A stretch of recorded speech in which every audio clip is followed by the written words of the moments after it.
Warmi, Walama Bamai, Jubagali, Nora Gadigal Mujin, Gurgawiri Galgala Gui, Yaguna Bariala, Banga Bujari Gunyalum Yalum. The Sydney Opera House acknowledges the lands of the Gadigal, and we welcome you to Jubagali, now known as Bennelong Point. The Sydney Opera House honours our First Nations by fostering a shared sense of belonging for all Australians, and we pay our deep respects to the Gadigal people, traditional custodians of Jubagali. Welcome to the Sydney Opera House and enjoy the show.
Welcome everybody to the celebration of the life of Donald Vernon Burrows.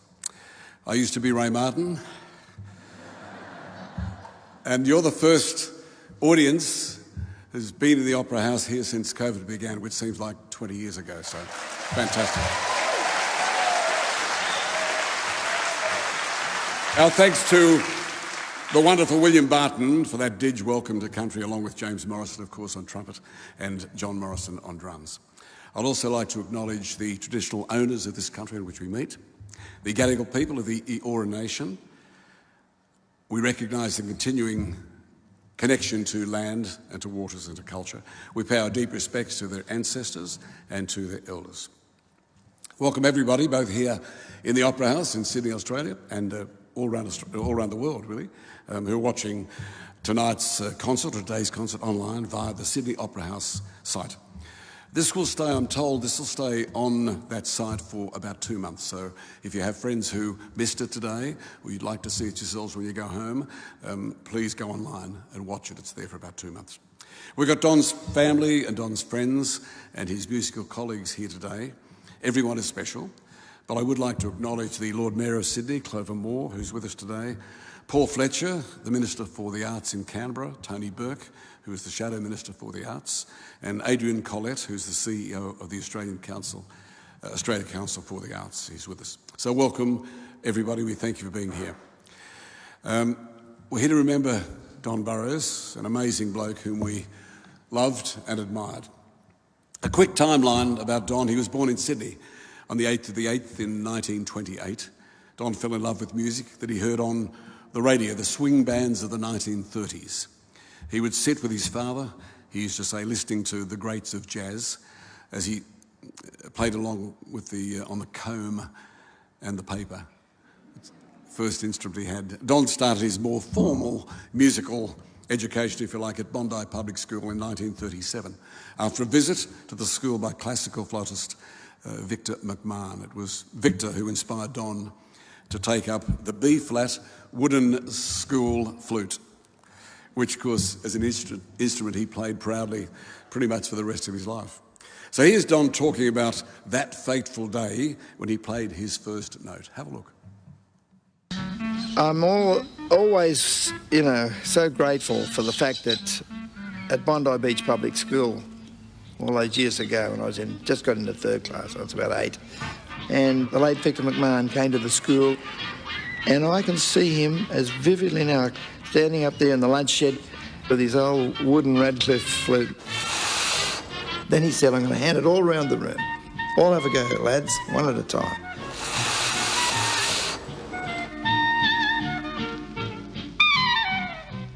And suddenly there was not a soul there, just me.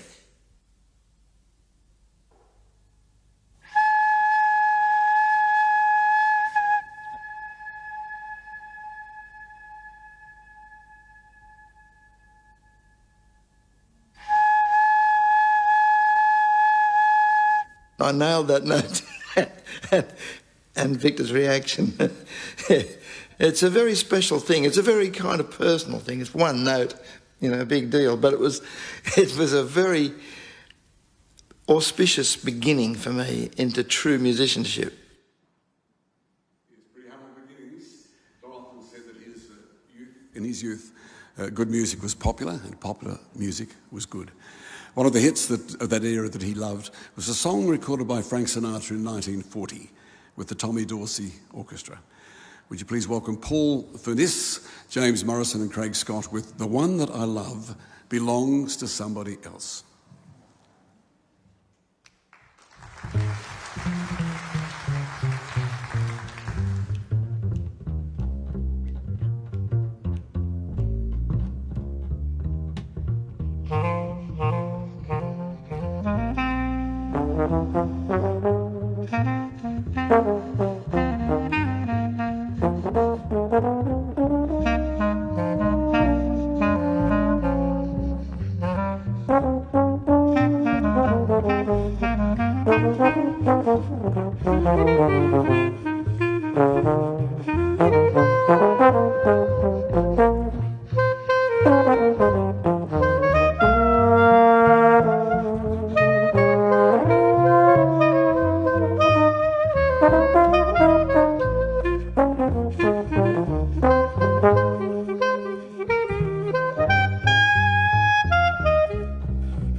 Fantastic start. Don was 91 when he passed away. His music took him from Bondi to New York and London, India, China, you name it. He went everywhere. But one of his greatest loves was the music of Brazil, of course. Having travelled there many times, playing with the greats, Don wrote a lot of tunes in the Brazilian style. And it's often, we see him often playing with a weird range of Brazilian percussion instruments. And none was more recognisable than his homemade shaker. Do you remember that one? It made from an Avon baby powder container. It appeared on stages and recordings all over the world. And here he is, we've got a clip now with the famous shaker, doing what he really enjoyed, passing on his love of music to the next generation. Have a look. What's your name? Matthew. We've got Matthew, Katrina and Abby. We're getting quite a rhythm section here. Okay, now this one, you just relax. Look, you just shake it back and forward like that. Have a go at that, mate. Now you're going like this. You do this. Look, you watch me, this way. Okay, try that. I'll hold your hand. Just let your arm go loose, and I'll take you through how it feels, and then you'll be right. How's that? Not bad, Kev. Okay, let's try you three together. 1, 2, 3, 4.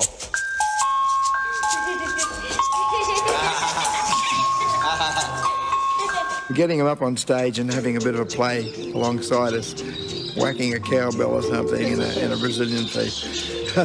I just find it so fulfilling.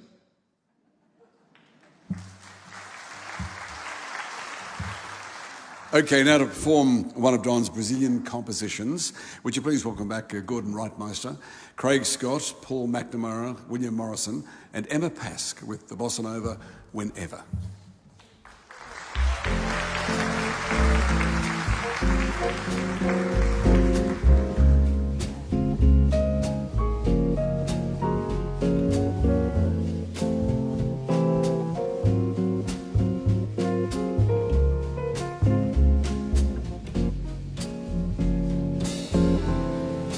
Whenever evening ends, whenever night descends, that's the time when I think of how things could be, should have been. When stars all disappear, whenever dawn draws near, that's the time when I mostly think of you. But you're gone, leaving my wintry heart without any hope of some days spent in loving you as I do forever. Whenever dreams endure, when waking thoughts are pure, that's the time when I realize we never would have been, could have been. Whenever, always, I think of you.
Whenever evening ends, whenever night descends, that's the time when I think of how things could be, should have been. When stars all disappear, whenever dawn draws near, that's the time when I most think of you. But you're gone, leaving my wintry heart without any hope of summer days spent in loving you as I do forever.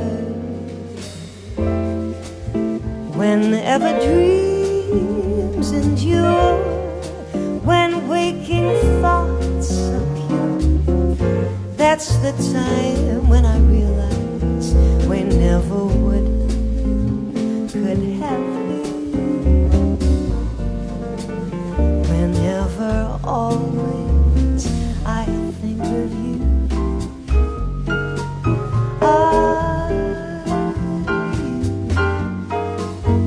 I really think I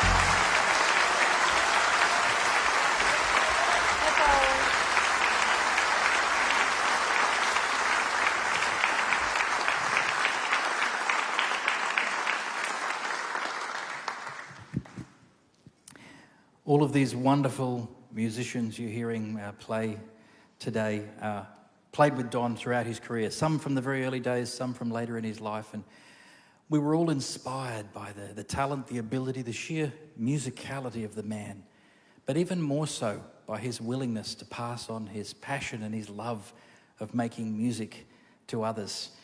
I was a beneficiary of that willingness, and I joined Don's band when I was just 16 years old, but I was only one of many whose lives were changed from having known Don Burrows. One such person is a clarinetist, possibly one of the greatest clarinetists I've ever heard. Just as a teenager, he met Don, and by that stage, he'd already learnt to play every note Don had ever recorded by heart. He came up after a performance one night to meet Don, and, well, the rest is history. Would you please welcome to the stage Andy Firth.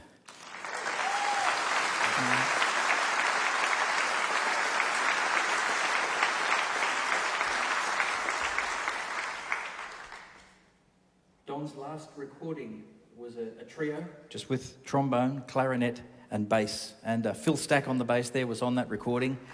Yep. And we're in the studio, and as Don often would, just calling tunes. We didn't have anything planned. We said, let's make an album. We turned up and started to play, and Don called this one. And it's just perfect for today. Please don't talk about me when I'm gone.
It's great to be back in the Opera House, isn't it?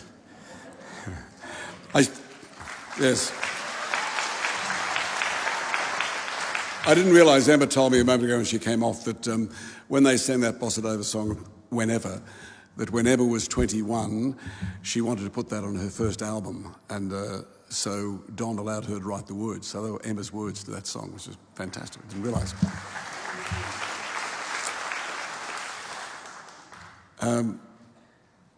Of course, Don toured with many different bands, many different sizes of bands. One of his favourite lineups, though, was to play just as a duo. He did this for nearly 40 years with guitar great George Goller.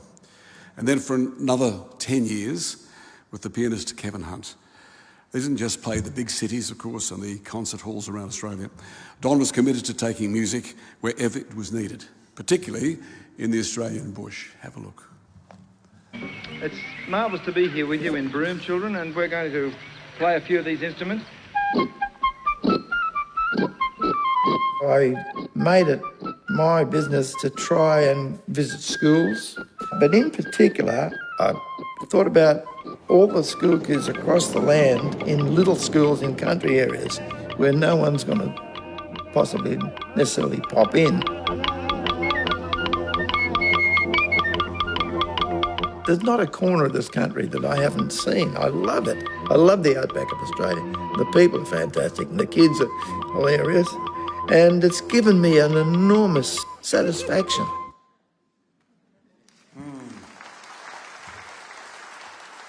That love of teaching led in 1973 to Don being instrumental in setting up the first jazz course in a tertiary institution in Australia.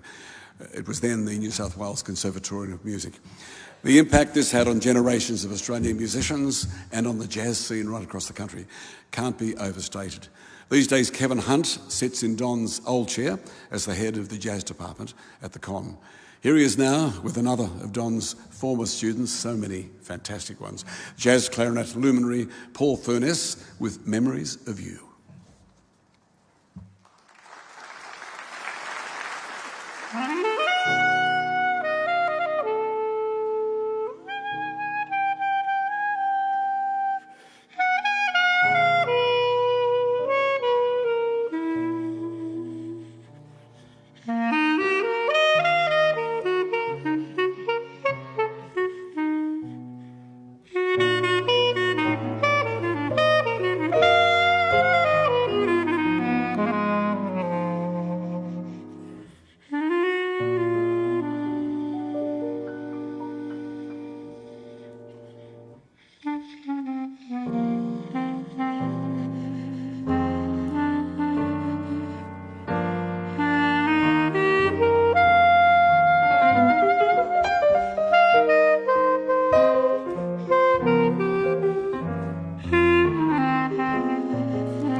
I remember one day, I think it was only Mum in the house, and that on came, I now know, was Benny Goodman's orchestra. I said, Mum, what's that one playing up high? This is before I got the school flute even. She said, I think it's a clarinet. I said, that's what I'd like to have one day. Victor McMahon organised that. It set us back a bit. We couldn't afford a new one. And I did my first professional engagement on that 3 weeks after I owned it. And that was on national radio, on the youth show.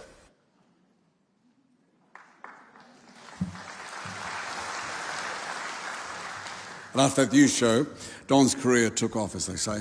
It wasn't long before he was playing serious jazz. At the time, most able-bodied men in Australia were off fighting the war, WW2, including musicians, and that left an opening for bright young blokes to get jobs playing in the nightclubs of wartime Sydney. Here's Don recounting how he was able to play in licensed premises around Sydney at that age without being arrested.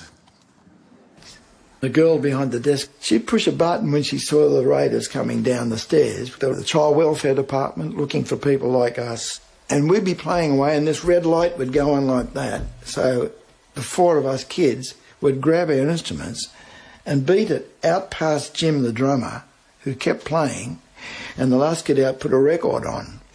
And we'd go out through the kitchen and there was a dumb waiter set up there, and we'd get in that and go up to the roof of the building and then cross over to the next building, which was Selfridges in those days. And we would sit there with our instruments until a green light came on, that they'd gone. We'd come back down. Jim's still playing. By now he's playing with Benny Goodman's band or Duke Ellington on the record. He's got all the best. And the standard of the music dropped when we came back. And the last kid in to take the record off, and we just pick it up from where we'd been. And the look on the dancers was hilarious.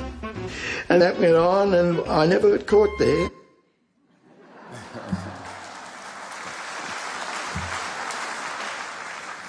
Of course, Don never forgot the clarinet sound of Benny Goodman. He played Benny's music throughout his life. He even recorded a tribute album to Benny. He did many tours with what he called the Goodman lineup, the Goodman lineup. Now here's a version of that lineup featuring modern-day William Morrison, Gordon Wrightmeister, Dave Pudney, Paul McNamara, James Morrison and Andy Firth with Benny's Bugle.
playing in Carnegie Hall was just, oh gosh, it was a great feeling. Just knowing the history of the place and who'd played there. And the very dressing room they gave us was Benny Goodman's. You know, for me, you know, the beach bum from Bondi who said, "Mum, what's that one playing?" That's a clarinet. I said, here I am right there.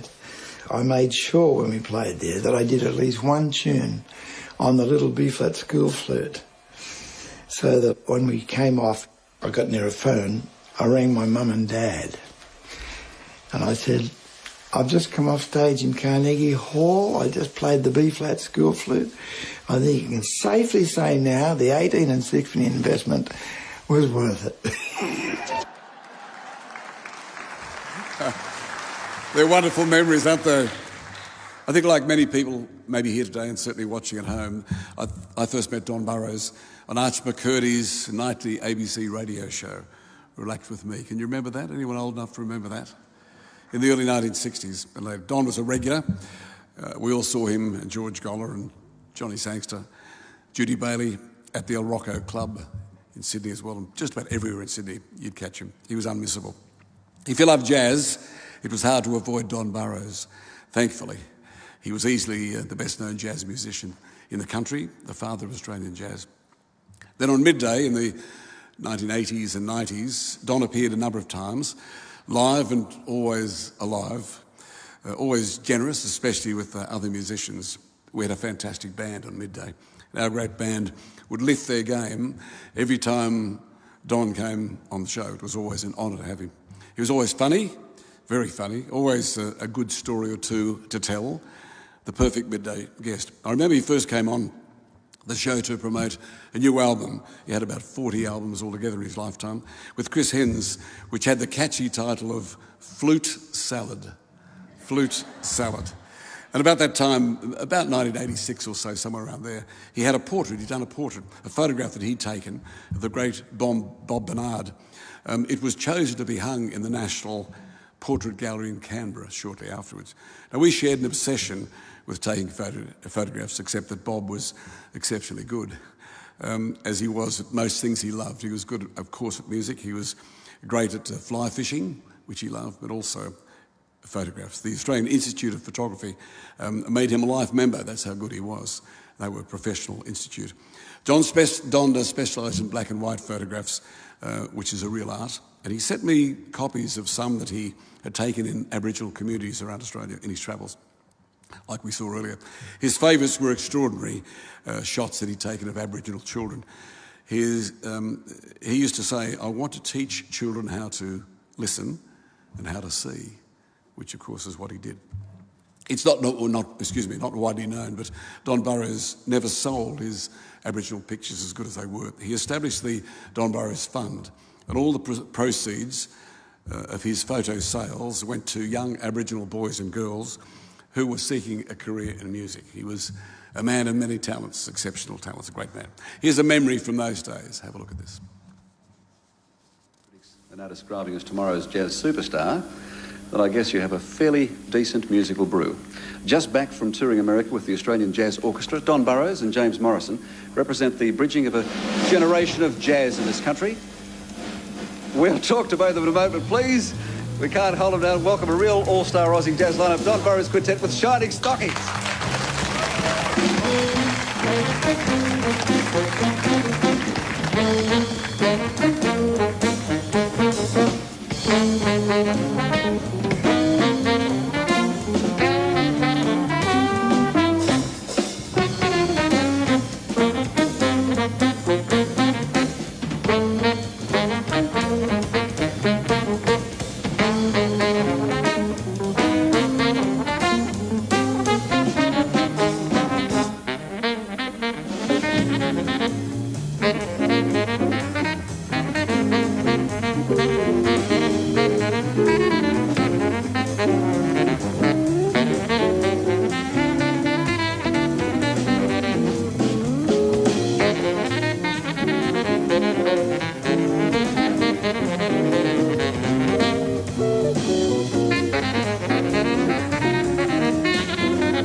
How good was that? I think that clip that had Don and James earlier, James is about 15, I think. He's only 25 now. We were to be honoured today. It was going to be a great honour with the presence of a contemporary of Don's who played with him back in the El Rocco days in the early 1960s. Unfortunately, she's recuperating from recent surgery and due to COVID restrictions, she can't be with us. I'm speaking, of course, of the amazing Judy Bailey. Yes, indeed. A founding member of the faculty of the Sydney Con, where she still teaches to this day. It was Judy who introduced James Morrison to Don back in 1978. A composer, a pianist, educator, friend of Don's for, 60 years. Judy sends her sincere apologies, and she's with us in spirit. She would love to be here singing today. Now, the average punter, I guess, all of us, you might think that when they saw Don in concert, because he was such a pro, because he was such a perfectionist, the program would have been worked out ahead of time, numerous rehearsals would have been done, everybody in the band would know exactly what they were doing. Wrong. The nature of jazz is that tunes are decided on the stage. The question, do you know this one, was often asked. The format for the number would be left to chance in true jazz. Of course, most musicians have their favourite song. Don certainly has had his. And this next piece is one he called for many times when they got together. The Ellington classic, Do Nothing Till You Hear From Me.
Well, we waited quite a while before we could do this, come together and honour Don in this way. It's been a long wait and a long year, but of course, so worth it to be here with a live audience today and sharing this with everyone who's watching online. And it couldn't have happened without all sorts of amazing people. First of all, the team here at the Sydney Opera House. I just know one of Don's, the first albums made here was Don's Just the Beginning, and with that iconic picture of the Opera House being constructed on the front. And it's so right that we're here today in this place to celebrate him. So we want to thank the entire team from the Opera House for making it possible for us to be here today. It's just fantastic.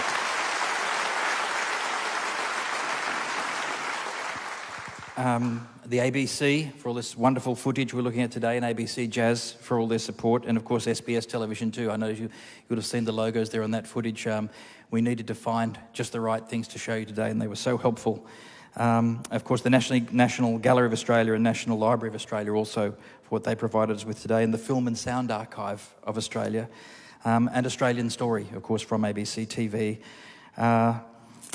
Also, as often is the case, there's a pivotal person that makes this happen, and the head of contemporary performance here at the Opera House. I spoke to her only about a month ago and said, look, we've got to do something, we've got to do this for Don, this memorial, and for all the people who love Don. What can we do? And of course, she said, well, the program for the year is all set and there's no, time, there's no budget, there's no anything. She said, but of course we'll do it. And just made it happen. Amazing. Olivia Ansell. Thank you, Olivia. Wow. Yeah. Doesn't happen without people like that. And then, of course, I called up one of Don's old mates and said, would you come along and MC for us today and tell the story and narrate? And he was just thrilled to be here, which is just so wonderful. Please thank Ray Martin.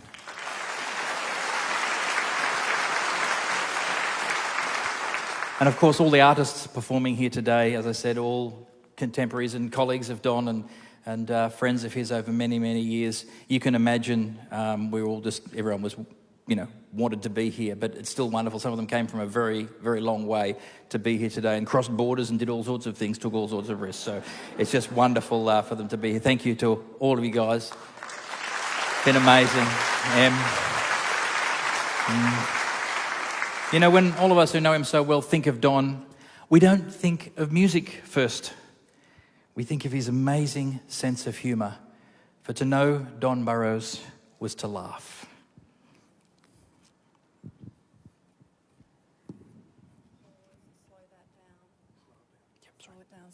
Slow it down. Keep going.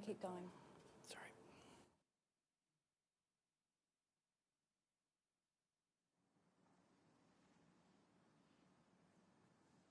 Lucky me, because that's vital.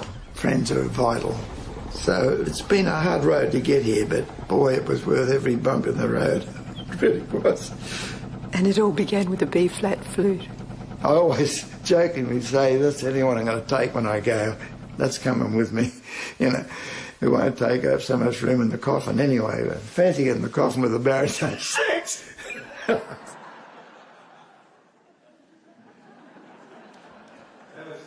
Don, who else do you know who talks about their funeral and goes into fits of laughter? Yeah, he was always like that and always delighted all of us. One of the hardest things on the road with Don over all those years was to choose what to end a gig with. Probably because we didn't want it to end, to tell the truth. And I think he indulged me there when I joined the band at that age of 16, because the song we most often finished with was a song that was special to me. It was the first jazz song I ever heard, the first jazz piece I ever played, and it became a kind of a signature thing for us. We would do this song and it had this incredible battle at the end between the trumpet and the clarinet, which I still never won. But it was a joy to do every time. We'd like to do it for you now, and it's the Basin Street Blues. And you know, Don had a saying. He said, I was thinking about how all of us played when we played with him. He said, "You're only as good as the company you keep." Well, in his company, we're all our best.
to the Mississippi.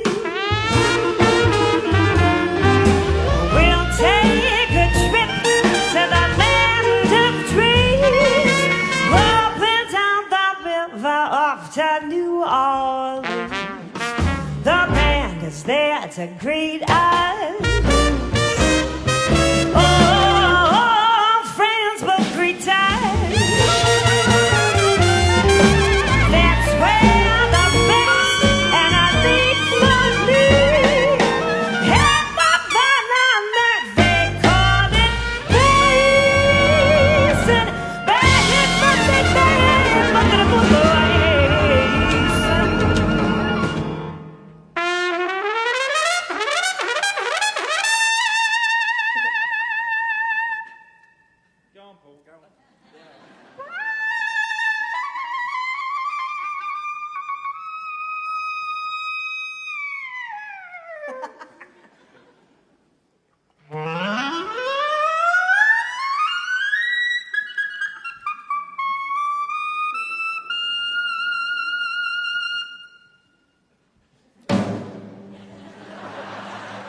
No pressure, no pressure. That always used to help.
A big blues finish, wow.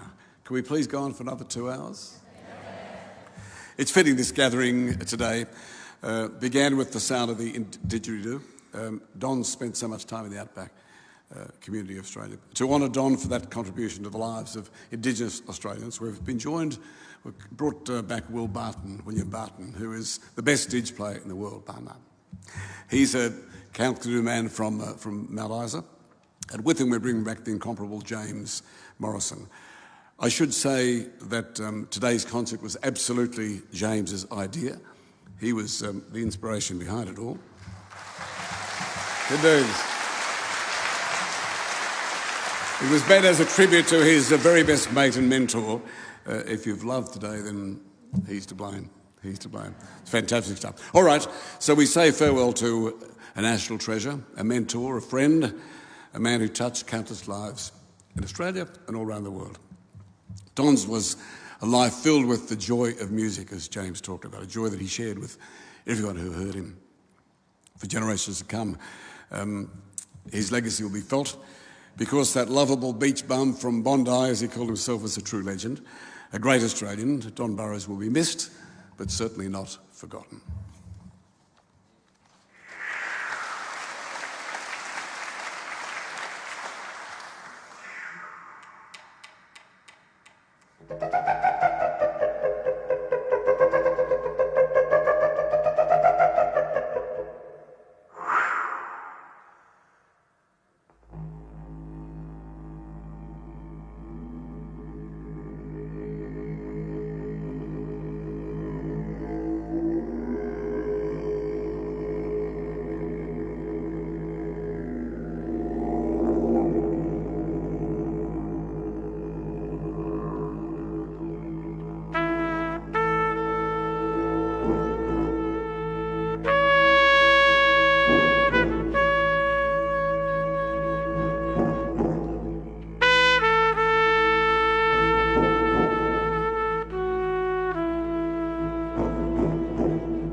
Thank you.